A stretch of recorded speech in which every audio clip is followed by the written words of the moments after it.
আর এটা একটা রান্নার উপকরণ, প্রত্যেক দিন রান্না এটা আমাদের লাগে।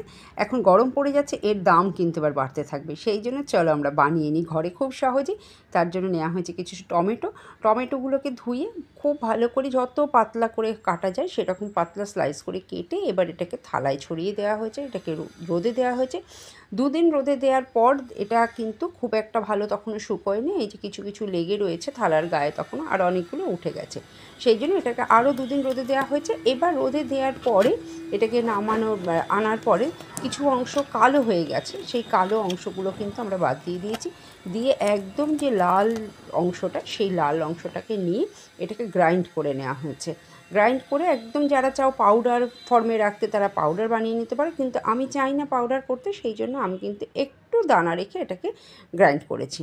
দেখো কত সুন্দর হয়েছে, যে কোনো রান্নায় দেয়া যেতে পারে। তাহলে কেমন, রোদটাকে কাজে লাগিয়ে একটা সুন্দর জিনিস তৈরি